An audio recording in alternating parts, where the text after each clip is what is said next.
Bonjour à tous. Aujourd'hui, je voulais vous présenter un coffret. Alors, en fait, je l'ai défait hors caméra parce que c'était la galère avec la caméra sinon. Mais voilà le haut de la boîte. Voilà, c'est la tasse de la destinée, ouais, c'est ça. De Jane Lyle, je sais pas comment ça se prononce. C'est L-Y-L-E. Donc, en fait, c'est un coffret, le seul que j'ai trouvé, en fait, pour le moment, sur la lecture avec les feuilles de thé.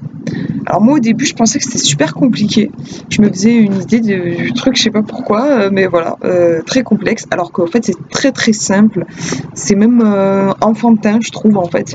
Il y a un côté jeu, vraiment, on peut le prendre vraiment comme un jeu et je trouve ça chouette. En fait il suffit juste d'interpréter les formes que vous allez voir avec les feuilles de thé, ce que ça va, ouais, voilà, les formes qui vont apparaître dans votre tasse une fois que vous avez bu. Moi, ce que j'aime beaucoup dans cette pratique aussi, c'est que c'est le côté détente.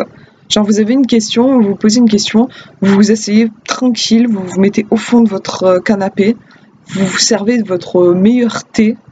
Voilà, vous vous concentrez sur votre question et vous buvez votre thé tout en pensant à votre question et ensuite vous vous laissez complètement aller. Donc voilà, vous buvez votre thé et une fois qu'il en reste un tout petit peu, vous donnez quelques impulsions en fait quand il reste un tout petit peu de liquide pour que le liquide passe sur les bords de la tasse jusque, ouais, je sais pas trop comment dire, mais il faut pas que ça déborde mais que ça passe sur le bord. Et ensuite vous retournez. Je vais vous montrer en fait, ça sera beaucoup mieux.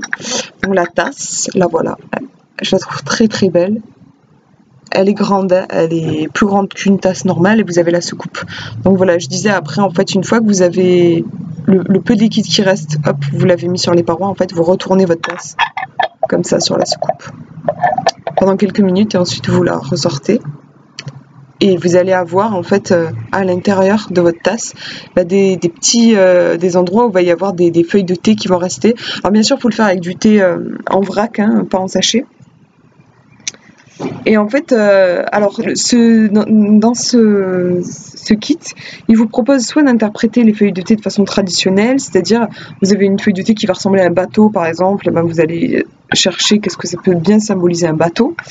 Mais sinon aussi vous avez une autre technique, c'est-à-dire de regarder à quel endroit les feuilles de thé se sont agglomérées en fait. Par exemple, si jamais vous en avez une ici, vous en avez là, ça veut dire que vous allez recevoir des nouvelles, enfin voilà. Vous avez un peu compris, le principe c'est tout simple. Donc voilà, j'aime beaucoup dans cette technique le côté détente, le côté je prends un moment pour moi et la réponse vient. J'aime beaucoup. Voilà donc pour la tasse et vous avez juste le petit livret qui va avec.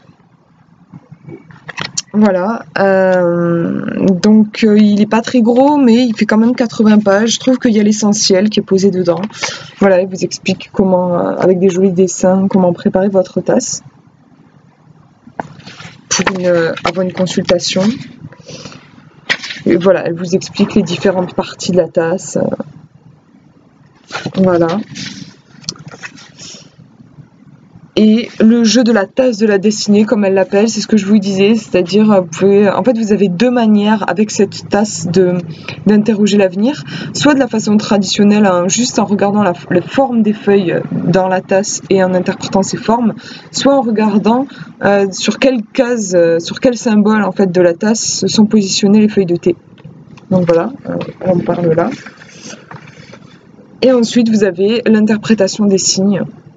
Voilà, donc le truc classique, genre le cercle, qu'est-ce que ça peut signifier si jamais vos feuilles de thé s'agglutinent de telle sorte que ça fait un cercle, un losange, tout ça. Les animaux domestiques.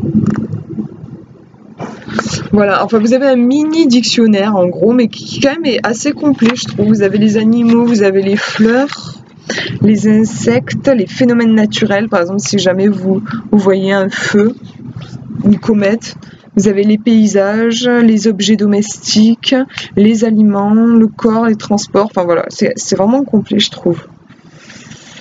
Voilà, et à la fin, et c'est quand même super qu'ils aient pris le temps de faire ça je trouve, vous avez des exemples, ça c'est toujours vachement formateur, je trouve que c'est comme ça qu'on apprend. Donc là, il vous donne un exemple avec une question posée par une personne et vous avez la tasse avec, voilà, vous avez là le serpent par exemple, le point d'interrogation, non? Ouais, c'est ça, le point d'interrogation, enfin voilà. Et avec l'interprétation qu'elle en fait. Donc je trouve que c'est un chouette coffret voilà, pour quand on est un peu intéressé par cet art divinatoire. Après, bien sûr, on n'est pas obligé d'avoir une tasse comme ça pour faire de la divination avec les feuilles de thé, hein. De base, vous avez juste besoin d'une tasse normale. Celle-là, en fait, elle apporte le côté, comme je vous disais, de pouvoir interpréter différemment, avec une autre technique, si vous voulez interpréter avec les signes déjà présents dans la tasse, en fait.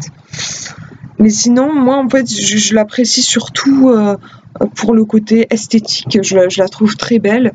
Et j'aime en fait avoir une tasse dédiée uniquement à la divination. C'est vrai qu'elle fait très ésotérique en fait. On ne peut pas trop boire le thé avec ses copines dans une tasse comme ça. Et voilà, c'est quelque chose que j'apprécie, d'avoir ce côté un petit peu sacré finalement. Voilà, donc je crois que je vais arrêter la vidéo là. Je pense que je vous ai tout dit. Et voilà, je vous remercie d'avoir regardé, puis je vous dis à une prochaine.